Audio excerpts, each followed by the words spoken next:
Welcome back. No deal yet for OPEC. Members of OPEC are meeting again today, mulling over cuts to production. Prices bounced back this morning over some optimism that Russia may contribute a larger production cut. First, Russia was pushing back. Joining us right now is the Schork Report publisher, Stephen Schork. And, Stephen, it's good to see you this morning. Your thoughts on what OPEC may do in the face of this big sell-off in oil over the last 2 months, down 20%.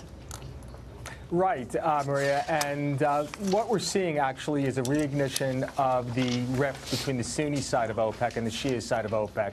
Let's keep in mind that the only thing, well, I mean, let's be honest here, a Sunni Arab, the only thing they hate more than a Shia Persian is a Shia Persian with a nuclear-tipped ICBM. So this is Groundhog Day in the oil markets. This is November 2014. If we remember back then, oil prices, like today, had come off 30% from their summer highs. We were going into the OPEC meeting, and Iran, like today, was suffering from sanctions given its intransience with regard to pursuing a nuclear weapon. So like 2014, the Saudis did nothing at the November OPEC meeting, and they allowed the market to tank. I think we're at that situation right now. I think the rhetoric coming out of Saudi Arabia, the nonchalance of, well, let's have a 1 million barrel cut when the market expectation was for a 1.5 or even 2 million barrel cut. They are actually daring the market to go lower right now. I'm not optimistic we'll get any sort of meaningful deal out of OPEC today. Stephen, that 2014 episode hurt in some ways the U.S. economy because when prices fell, it really knocked out a lot of U.S. fracking in places like Texas and North Dakota. What's at stake here for the U.S. energy industry with these talks that OPEC is going through?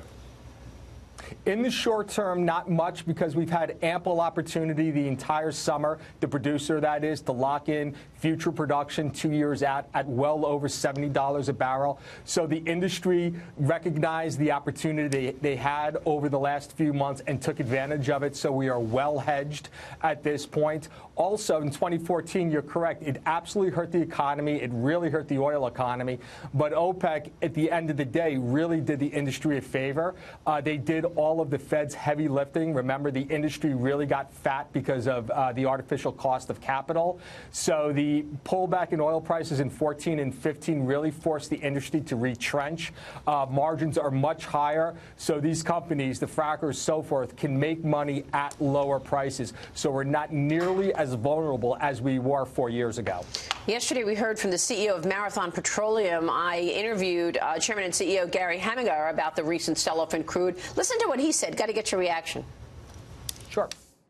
I know that this could be an indicator of slowdown in global growth. That sometimes is indicative in the price of oil, or maybe it's telling us something only about the oversupply situation. To what do you attribute this sharp sell-off? I really look at the oversupply situation. If you look at the Permian, continues to grow rapidly. The Bakken has come back strong, as well as the foreign markets. The Middle East production and the Middle East production coming into the U.S. has put pressure on the supply here in the U.S. Your thoughts? Yes, I don't disagree with that, Maria, and we see this in the forward curve in pricing. 6 months ago, the spot price, the price for oil today as opposed to the price of oil next month, 2 months, 3 months hence, the spot price 6 months ago was at a premium. So when your spot price in any commodity is at a premium, that's telling you that demand is overwhelming supply.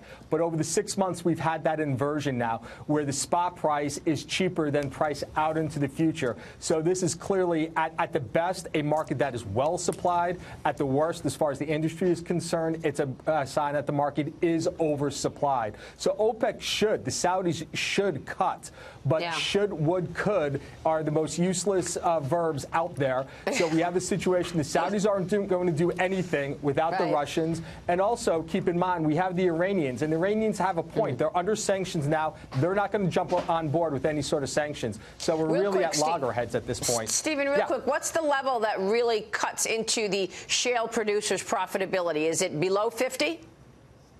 It's going to be below 50 is a psychological number. There are a lot more plays that can make, depending on the location, make money at $50, but we're really at that kind of DY over DX moment, that inflection point. If we go much lower, and the models suggest we can go to the mid-40s, then you're going to start to see some pain in the industry. Yeah, and then we could start seeing layoffs in the oil sector. We saw that the last time this happened. Stephen, good to see you this morning. Thanks very much.